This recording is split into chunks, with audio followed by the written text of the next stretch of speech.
সম্পর্ক অসম্ভব। আমার বিবি এমন হতেই পারে না, কারণ সে শুধু বিবি নয়, সেও পয়গম্বরের বংশের। সে শুধু বিবি নয়, সেও পয়গম্বরের বংশের। অতএব পয়গম্বরী রক্ত যার দেখে আসি, সে কখনো চোর হতে পারে না। ইবলিস কয়, আমার কথা যদি বিশ্বাস না হয়, তাহলে আজকে আসার পরে দেখো, এক ঘরে চুরি করতে যায়, তা সে ধরা পড়ে গেছে। তখন তার চুল কেটে দিয়েছে। যদি চুল কাটা পাও, তাহলে তুমি বুঝবা সে চুরির ধরা পড়ছে। তোমার কাছে মিথ্যা বলবে, কিন্তু আমি যা বলতেছি তাই ঠিক। আল্লাহর পয়গম্বর এই কথা শুনে বড় কষ্ট পেলেন দিলের মধ্যে। সাথে সাথে কসম করে বসলেন, যদি আমি সত্যি রহিমার চুল কাটা পাই, তাহলে আমি তারে 100টা বেত মারব, এবং আর তারে আমি বিবি হিসাবে রাখবো না। এই দিকে বিবি রহিমা আসতেছেন। আসা মাত্রই পয়গম্বর আইয়ুব খানা মুখে নেন না, না নিয়ে বলতেছি, রহিমা তোমার চুল দেখবো, চুলটা একটু দেখাও। চুলটা দেখতে যাইয়ে তিনি দেখতে পেলেন কিছু চুল কাটা। পয়গম্বর তো রাগান্বিত হয়ে গেলেন, গুসায় ফেটে যাচ্ছেন। সাথে সাথে বলতেছে, বিবি গো, তোমার খানা আমার লাগবে না, তুমি চলে যাও, চলে যাও। তুমি আমার জন্য খানা আনতে গিয়া বুঝি মানুষের বাড়িতে চুরি করো? চুরি করা মাল আমি খাই না, হারাম মাল। কখনো ইমানদার মুমিন হারাম খায় না, হারাম খাইতে পারে না। হারামের ভিতরে কখনো আরাম হয় না। আল্লাহ পাক রব্বুল আলামিন হালাল জিনিসটাকে আমাদের জন্য আল্লাহ পাক রিজিক হিসেবে রাখছেন। হারাম কখনো মুমিন ইমানদারের রিজিক হতে পারে না। যাও, তুমি চলে যাও, তুমি চলে যাও, তোমার খানা আমি খাবো না। বিবি রহিমা হাউমা করে কান্না শুরু করে দেন। স্বামীর পা জড়ায় কই, স্বামী গো, কসম খুদার, আমি চুরি করি নাই, আমি চোর না গো স্বামী, চোর না। আমি খানা পাই না কোথাও। একজন মহিলা আমার চুল কাটার শর্ত দিয়ে আমাকে কিছু খানা দিয়েছে। আমি যতই বলেছি চুলটা চাইও না, সে আর কোনো কিছুই মানে না। আমি শুধু আপনার কথা খেয়াল করে, আপনার কষ্টের কথা খেয়াল করে আমি আমার চুলটা দিয়েছি। তার বিনিময়ে আমি কিছু খানা নিয়ে এসেছি। কিন্তু আইয়ুব আলাইহিস সালাম তিনি কেমনে বিশ্বাস করবেন? সাথে সাথে আল্লাহ জিব্রাইলকে পাঠায়, কই, জিব্রাইল তাড়াতাড়ি আমার হাবিবের কাছে, আমার বন্ধুর কাছে যাও, আমার পয়গম্বরের কাছে যাও। জয়া পয়গম্বরকে বলো, রহিমা যা কইছে তাই ঠিক, আর আগে যে কয়ে গেছে সে হলো ইবলিস। আর আমার পয়গম্বরে কইও, 100টা বেত মারার যে কসম করেছিল, এই কসম পুরা করার জন্য 100টা ছোট ছোট কঞ্চি হাতে নিয়া একবার শুধু রহিমার গায়ে আঘাত করতো, কসম পুরা হয়ে যাবে। জিব্রাইল আমিন আইসা হাজির, নবীকে ডাক দিয়া বলতেছেন, নবী গো, রহিমা যা বলছে তাই ঠিক। আর আগে যে বলে গেছে সে মানুষ না, সে আপনার কোনো শুভাকাঙ্ক্ষীও না, সে হলো মানুষের চিরশত্রু, তার নাম হলো ইবলিস। কত বড় শয়তান! ইবলিসের কাজটাই হলো মানুষের সফলতা বন্ধ করে দেওয়া। ইবলিস যখনই দেখে কোনো মানুষ আল্লাহকে পাওয়ার লাইনে আগাইতেছে, ইবলিস তখনই তার পথে বাধা হয়ে দাঁড়ায়। ইবলিসের শরীরে আগুন লেগে যায়। কোনো মানুষ যখন আল্লাহকে পাওয়ার রাস্তায় আগায়, ইবলিসের গায়ে সেটা বরদাস্ত হয় না। কারণ আল্লাহর কাছে ওয়াদা করে আসছে, যে মানুষের কারণে আজকে আমি জাহান্নামী হয়েছি, ওই মানুষ কেমন করে জান্নাতে যায় আমি ইবলিস দেখব। এই মানুষ কেমনে তোমার খুশি করে এটু আমি দেখব। আমি তার ডানে বামে সামনে পিছনে সর্বদিক দিয়া ষড়যন্ত্রের জাল বিছিয়ে রাখবো। যাবে কোন পথে? যে পথেই যাবে আমার জালে আটকা পড়বে। কিন্তু আল্লাহ বলে, ইল্লা ইবাদাকা মিনহুমুল মুখলাসিন, আমার মুখলিস বান্দা যারা, তাদের বিন্দু পরিমাণও ক্ষতি করতে পারবি না। যারা আমি আল্লাহকে ভয় করে, যারা আমাকে সাথে নিয়ে চলে, তার কোনো ক্ষতি তুই করতে পারবি না। ইমানদার মুমিন ভালো করে মনে রেখো, আল্লাহ রিজিক যা আমাদের জন্য আল্লাহ পাক হালাল রিজিকের ব্যবস্থা করেছেন, হারাম থেকে দূরে থাকতে বলেছেন। হালালের ভিতরে আল্লাহ পাক শান্তি রাখছেন, আর হারামের ভিতরে অশান্তি রাখছেন। সুদ খাওয়া হারাম, ঘুষ খাওয়া হারাম, চিটারি বাটপারি করা হারাম, অন্যের মাল ভক্ষণ করা হারাম। করতে পারো, আনতে পারো, শান্তি পাবা না। শান্তি দেওয়ার মালিক আল্লাহ। টাকায় শান্তি আসে না, সম্পদের ভিতরে শান্তি না, শান্তির মালিক আল্লাহ, এর চাবিও আল্লাহর হাতে। আল্লাহ যদি শান্তি দেয় তাহলে শান্তি মিলে, আর আল্লাহ যদি শান্তি না দেয় কোটি কোটি টাকার মালিক হয়েও শান্তি নামক নিয়ামতের দেখা পাবে না। এটা আল্লাহর হাতে।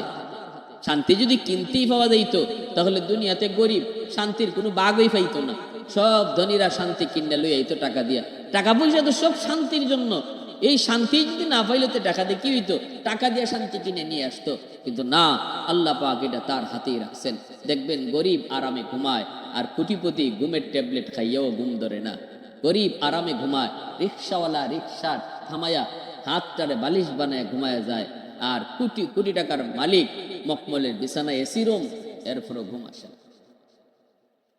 আমার ভাইরা, বন্ধুরা, যুবক, এরপরে জিব্রাইল আমিন নবীকে একটা সালাম দিলেন। আল্লাহর পয়গম্বর তিনি সালামের জবাব দিতে একটু দেরি করলেন। আল্লাহ রাব্বুল আলামিন জিব্রাইলকে জানাইছে, জিব্রাইল, আমার পয়গম্বর আইয়ুব পরীক্ষায় উত্তীর্ণ হয়ে গেছে। 70 বছর পর্যন্ত যদি আমি তারে অসুস্থ রাখি, সে সাফ সাফ জানাই দিছে, এর ভিতরেও সে একবারও সে না সবুর হবে না, বেসবুর হবে না। এরপরে সে আমার কাছে হয়তো সুস্থতার নিয়ামত আবদার করবে, সমানে সমানে গেলে। অতএব আমার আইয়ুবের পরীক্ষায় পাস। ইবলিস, এবার তুই কি করব? ইবলিসে কয়, মালিক আমারও বুঝ হয়ে গেছে। ফেরেশতারা কয়, মালিক আর পরীক্ষা লাগবে না। আইয়ুব নবী তার পরীক্ষায় 100 সফল। আল্লাহ কয়, জিব্রাইল, এবার তুমি যাও। রহিমা গেছে কিসে? এলাকার ভিতরে ঢুকছে খানা আনতে। তুমি যায়া আমার পয়গম্বর আইয়ুবকে আমার সালাম জানাও। জিব্রাইলে আমিন আইসা সালাম জানালেন। নবী সালাম দিতে একটু দেরি করলেন। এরপরে জিব্রাইল সালাম একটু দেরিতে জবাব দেওয়ার কারণে জিব্রাইল জিজ্ঞেস করে, নবী গো, নবী হয়ে যদি সালামের জবাব দিতে দেরি করেন উম্মত কি করবে? সালাম দেওয়া সুন্নত, জবাব দেওয়া ওয়াজিব। ভালো করে একটা মাসালা বুঝবেন, সালাম দেওয়া সুন্নত, জবাব দেওয়া ওয়াজিব। একজনে সালাম আপনারে দিল, আপনি যদি সালামের জবাব না দেন তাহলে ওয়াজিব তরকের গুনাহ হবে। সালাম যে দিল সে না দিলে তার গুনাহ হইতো না, কিন্তু কেউ যদি দেলায় তার জবাব আপনাকে দেওয়ানোই লাগবো, না দিলে আপনার গুনাহ হইব। কবিরা গুনাহ কি জাত গুনাহ? কবিরা গুনাহ হইব। ওয়াজিব তরকের গুনাহ হলো কবিরা গুনাহ। এজন্য সালাম যে দেয় তারে জবাব শোনায়া দিতে হয়। মুখে মুখে মনে মনে জবাব দিল জবাব হয় না। সালামের জবাব সালাম দাতাকে শোনায়া দিতে হয়। এটা হলো সালামের জবাব দেওয়ার তরিকা। আমাদের সমাজে কিছু মানুষ আছে, সালাম দিলে পরে উত্তর না দিয়ে কয় উ, মাথা ঝুঁকি দিয়ে কয় উ কইয়া কোনো জবাব হয় না। সালামের জবাব দিতে হয় ওয়া আলাইকুম আসসালাম ওয়া রাহমাতুল্লাহ তারে শুনাইয়া। আর রাজনৈতিক কিছু সালাম আছে, আসসালামু আলাইকুম, হ্যাঁ তুলে, এটাও কোনো সালাম না। সালামের গোষ্ঠীও না, সালামের বংশও না, সালামের সয় না। কিছু মানুষ আছে আসসালামু আলাইকুমও কয় না, কয় সালাম আলাইকুম। সাম শব্দ আরবিতে মরণ। আমরা সালাম দেই তোমার হলো শান্তি বর্ষিত, আর যে সালাম আলাইকুম কয় এটার অর্থ হইল তুই তাড়াতাড়ি মর। এটা দোয়া করলো না, এটা বদ্দা দিল তো বদ্দা দিল। অতএব সালাম কোনো ফ্যাশন না, সালাম কোনো মুশন না, সালাম কোনো ক্রেডিট না, সালাম কোনো বাহাদুরি না, সালাম কোনো রাজনৈতিক ইশারা না। সালাম হইল আল্লাহকে খুশি করার একটা এবাদত। এটা এবাদত করলে যে আগে দেয় তারে আল্লাহ পাক 10টা সওয়াব দান করে। কোন কোন যে সালাম আগে দেয় তারে 100টা নেকি দান করা হয়। জবাব অবশ্যই দিতে হবে। যে সালাম দিল তারে শোনায়া জবাব দিতে হবে, শোনায়া জবাব দিতে হবে। পিয়ারে হাজিরিন, এজন্য আইয়ুব আলাইহিস সালাম একটু দেরি করছেন। জিব্রাইল আমিন বলছেন, নবী গো আপনি দেরি করলেন কেন? পয়গম্বর আইয়ুব সাথে সাথে নিজের উযর পেশ করেন আর বলেন, ওগো আল্লাহর ফেরেশতা জিব্রাইল, আপনি যখন আমাকে সালাম দিয়েছেন তখন আমার জিহ্বার মধ্যে একটা পোকা ছিল, পোকাটায় আমার দাঁতের মারি খাইতেছে। আমি যদি ওই সময়ে সালামের জবাব দিতাম তাহলে আমার জিহ্বা থেকে পোকাটা হয়তো মাটিতে পড়ে যেত। আমি ভয় পেয়েছি কিয়ামতের ময়দানে এই পোকা যদি আল্লাহর কাছে নালিশ করে, আল্লাহ তোমার পয়গম্বর আইয়ুবের জিহ্বায় বসাছিলাম, আমারে খাইতে দেয় নাই, জিহ্বা থেকে ফালাইয়া দিছি, কি জবাব দিব, কি জবাব? এই ভয় আমার অন্তরের ভিতরে আসলো। আমি ভাবলাম আমার পোকাটা আল্লাহর মেহমান হয়ে আইছে, তার মতো সে চলে যাক, এরপরে আমি সালামের জবাব দিব।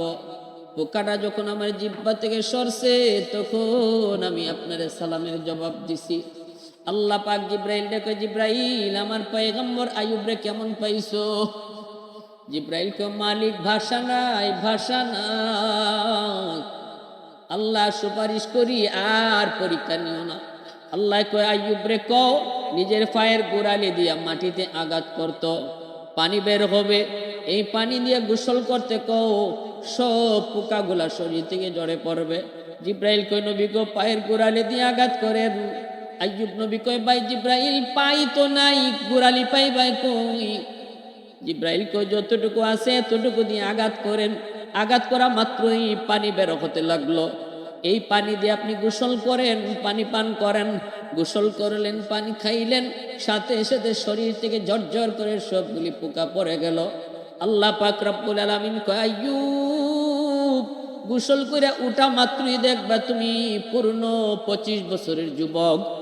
নবী দেখতেছেন তার সেই পুরনো যৌবন ফিরে এসেছে, পুরনো যৌবন ফিরে এসেছে। আল্লাহ পাক রব্বুল আলামিন হারানো যৌবন আবার তার ফিরিয়ে দিলেন। তিনি বৈশা রয়েছেন একটু দূরে, জিব্রাইল আমিন চলে গেলেন। বিবি রহিমা আসলেন স্বামীর কাছে। আয়েশা দেখেন যেখানে ঝুপড়ি ছিল ঝুপড়িতে স্বামী নাই, ভয় পেয়ে গেছেন। আল্লাহর কাছে কান্দে, মালিক আমার স্বামীর বুঝি বাগে খেয়ে ফেলেছে। তাকায় দেখেন উঁচা একটা জায়গায় একটা যুবক বসা, পিছন দিক দিয়া চেহারা ঠিক মতো দেখা যায় না। কাছে যায় পিছন থেকে ডাক দিয়া বলেন, কে গো তুমি? ওখানে আমার স্বামী ছিলেন অসুস্থ, আল্লাহর পয়গম্বর। তুমি কি তারে কখনো দেখেছো? তুমি কি তারে দেখেছো? আমি তো তারে জায়গায় পাইতেছি না, নাকি তারে কোনো বাঘ ভাল্লুক খেয়ে ফেললো? নবী কোনো জবাব দেয় না, জবাব দেয় না। বারবার জিজ্ঞানোর পর এইবার তিনি জবাব দিয়া কয়, রহিমা কারে তুমি কি জিগাইতেছো? যারে তুমি জিগাইতেছো সেই তো তোমার স্বামী আইয়ুব। এই বইলাই তিনি চেহারাটা ঘুরাইলেন, ঘুরাইয়া বিবির কাছে গেলেন আর গিয়া বলেন, রহিমা দেখো তো 25 বছরে আমার যে যৌবন কালটা ছিল ওই যৌবনের চেহারাটা একটু খেয়াল করো। খেয়াল কইরাই তিনিও চিনে ফেললেন স্বামীরে, সাথে সাথে বুকে জড়ায় নিলেন আর বলতেছেন, বিবি গো এটা মালিকের পরীক্ষা ছিল, আমি পরীক্ষায় পাশ করার কারণে আল্লাহ পাক আমার হারানো সকল নিয়ামত আল্লাহ আবার ফিরিয়ে দিছি। আল্লাহ পাক রব্বুল আলামিন বিবিদেরকে আল্লাহ ফিরিয়ে দিছে, সন্তান আল্লাহ আবার ফিরিয়ে দিছে, ক্ষমতা আল্লাহ ফিরিয়ে দিছে, সহায় সম্পদ সব কিছু আল্লাহ ফিরিয়ে দিছে। এমন কি বলা হয়েছে তাফসীরের কিতাবে, আইয়ুব আলাইহিস সালাম যে দিক দিয়া যাইতেন ওনার পিছন দিক দিয়া এরকম স্বর্ণের বৃষ্টি পড়তো। অতীতে যে নিয়ামত ছিল, হারানো নিয়ামত আল্লাহ যা ফিরিয়ে দিছে, ডাবলের ডাবল আল্লাহ নিয়ামত আবার ফিরিয়ে দিছে। এজন্য ভাইরা বন্ধুরা একটু দিলটারে নরম করে ঘটনা থেকে শিক্ষা নিব। বিশেষ করে আমার মা বোনেরা খেয়াল করে শুনেন, স্বামীর এতাত, স্বামী ভক্তি আল্লাহর কাছে কত পছন্দ, আল্লাহর কাছে কত পছন্দ। একজন স্ত্রী স্বামীর প্রতি ভক্তি আর সেবা, স্বামীর সেবা কইরা, স্বামীর আনুগত্য কইরা আল্লাহর কতটা প্রিয় হইতে পারে, এর উজ্জ্বল দৃষ্টান্ত আর নজির হলো বিবি রহিমার সেই সেবা। এজন্য আমার মা বোনদেরকে বলবো, সর্বদা স্বামীর প্রতি ভক্তি রাখি, স্বামীর আনুগত্য করি। আর স্বামীদেরকে বলবো, স্ত্রীকে আমরা মহব্বত করি, ভালোবাসি। ভালোবাসা বিয়ের আগে নয়, ভালোবাসা হবে বিয়ের পরে। স্বামী স্ত্রীর মধ্যে আল্লাহ পাক আমাদের সবাইকে বুঝার এবং আমল করার তৌফিক দান করেন।